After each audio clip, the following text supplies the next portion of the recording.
হাদির হামলাকারীরা ভারতে পালিয়ে গেছে এমন গুঞ্জন গতকাল থেকেই চলছে গণমাধ্যমে।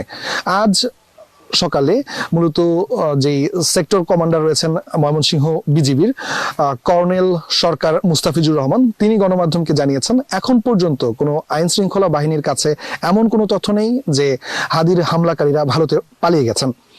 তারপরেও আমরা যেই রুটে পালিয়ে যাওয়ার কথা শুনেছি সেই রুটেই আমরা এসেছি এবং এখন এই মুহূর্তে আমি রয়েছি বাংলাদেশ ভারত সীমান্তের হালুয়াঘাট এলাকাতে।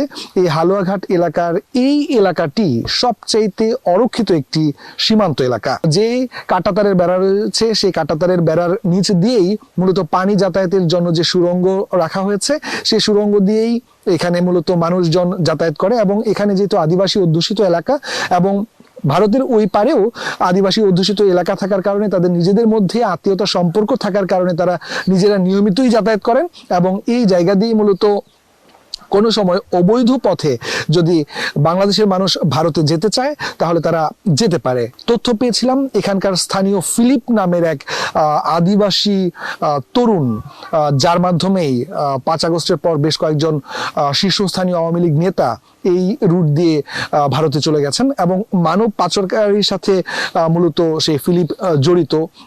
এই জড়িত সন্দেহে মূলত ফিলিপকেই কিন্তু এখন হাদির হামলাকারীদের ভারতে পাচার করার যে ঘটনা, যে গুঞ্জন, সেই ঘটনার কারণে ফিলিপকে এখন খোঁজা হচ্ছে। গত 2 দিন যাবৎ তাকে খোঁজা হচ্ছে। এই ঘটনায় বিজিবি 4 জনকে আটক করেছে, 3 জনকে গ্রেপ্তার দেখিয়েছে। নালিতাবাড়ী উপজেলার লুইস লিংমিনজা সহ 3 জনকে গ্রেপ্তার দেখিয়েছে এবং 1 জনকে আটক রাখা হয়েছে ময়মনসিংহ বিজিবির সদর দপ্তরে।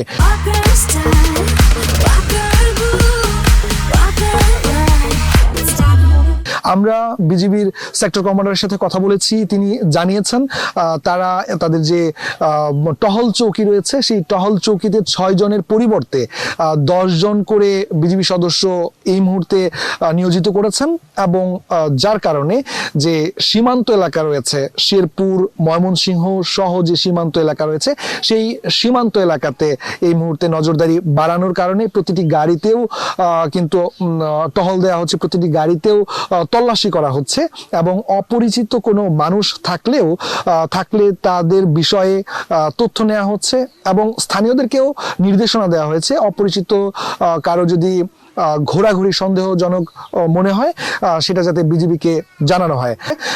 আমরা এখানে আসার পর বিজিবি সদস্যদের সাথেও আমাদের কথা হয়েছে। বিজিবি সদস্যরা বলেছে তারা তাদের টহল চৌকি থেকে একটি টহল চৌকি থেকে আরেকটি টহল চৌকির দূরত্ব প্রায় 500 মিটারের মতো। এই জায়গাটিতে তারা নিজেদের আভ্যন্তরীণ যোগাযোগ করে থাকে এবং তারা নিজেরা এখানে যাতায়াত করার কারণে কোনো ধরনের অপ্রীতিকর ঘটনা ঘটার কোনো সুযোগ নেই বলেও তারা আমাদেরকে দাবি করেছেন। তো আসলে হাদির হামলাকারীরা পালিয়ে গেছে কিনা এ বিষয়ে যেহেতু আইন শৃঙ্খলা বাহিনীর কাছে সুনির্দিষ্ট কোনো তথ্য নেই, এমনটাই দাবি করেছেন ময়মনসিংহ সদর দপ্তরে আজকে সকালে প্রেস ব্রিফিং চলাকালে সেক্টর কমান্ডার নিজে।